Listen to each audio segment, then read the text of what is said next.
নমস্কার বন্ধুরা, আজকে চলে এসেছি দারুণ একটা গরমের রেসিপি নিয়ে। একদম হালকা পাতলা একটা রেসিপি, যা খেলে আপনার শরীর স্বাস্থ্য পেট সবই ঠিক থাকবে আর ভাতও বেশ মজা করে খাওয়া যাবে। এতটাই রুচিসম্পন্ন একটা সবজি। আজকে কি করে আমি এই রেসিপিটা তৈরি করেছি সেটাই শেয়ার করলাম। এই রেসিপিটা হচ্ছে মুগ পোস্ত রেসিপি। আর মুগ পোস্ত রেসিপি যদি বানিয়ে আপনি গরম ভাতের সঙ্গে খান, আপনার খাওয়াটা বেশ তৃপ্তি হবে। খুব সুন্দর রেসিপি। চলুন তাহলে শুরু করা যাক। মুগ পোস্ত করার জন্য এখানে মুগ ডাল আমি প্রায় 50 গ্রাম 1 ঘন্টা আগে ভিজিয়ে রেখেছি। ডালটা দেখতে পাচ্ছেন কীরকম বেশ নরম হয়েছে। আর তারপর ডালটাকে ভালো করে কয়েকবার জল ছাড়িয়ে ধুয়ে নিয়ে আমি মিক্সিং জারে দিয়ে দেব।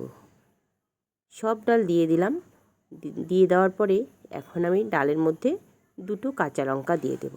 আর দিয়ে দেবো সামান্য একটু জল দিয়ে একটা মিহি পেস্ট তৈরি করে নেব। পেস্টটা হয়ে গেছে, পেস্টটাকে নামিয়ে নিলাম।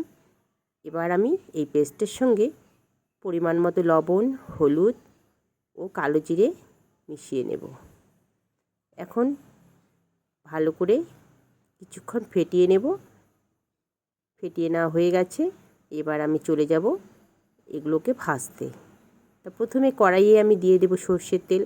আর তেলটা গরম হয়ে গেলে তারপর একটি চামচের সাহায্যে বড়ার আকারে দিয়ে দেব। একটু পাতলা টাইপের করে আমি তেলের মধ্যে দিয়ে দেব। প্রথমে আমি এখানে 6টি দিয়ে দিলাম। নিচের দিকটা লালচে রং ধরে গেলে তারপর উল্টে দেব।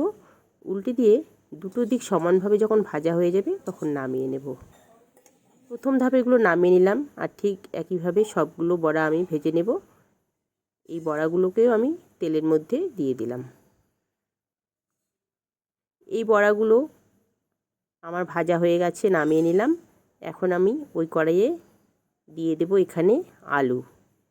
আর এই আলুটা আমাদের এদিকে কিন্তু আমরা জলপাই আলু বলি, আপনারা কে কী বলেন জানি না। লম্বাটে একটু জলপাইয়ের মতো দেখতে হয় জন্য এই আলুটার নাম হচ্ছে জলপাই আলু।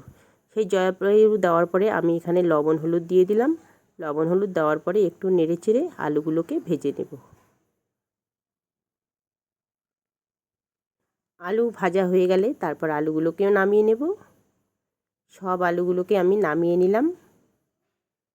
এই আলুগুলো ভাজতে বেশি সময় লাগে না।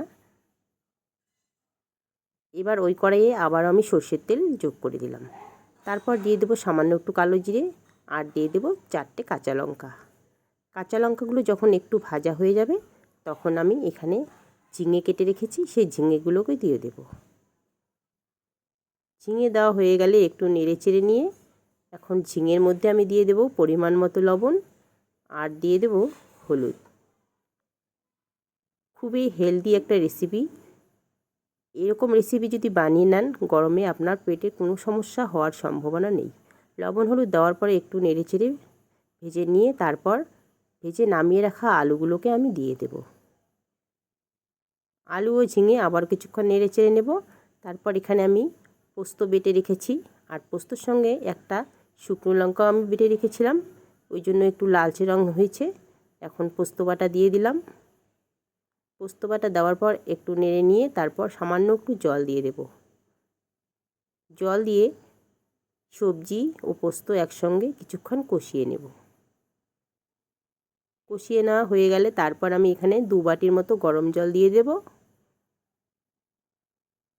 আর এই 2 বাটি গরম জলেই কিন্তু আমার রান্না হয়ে যাবে।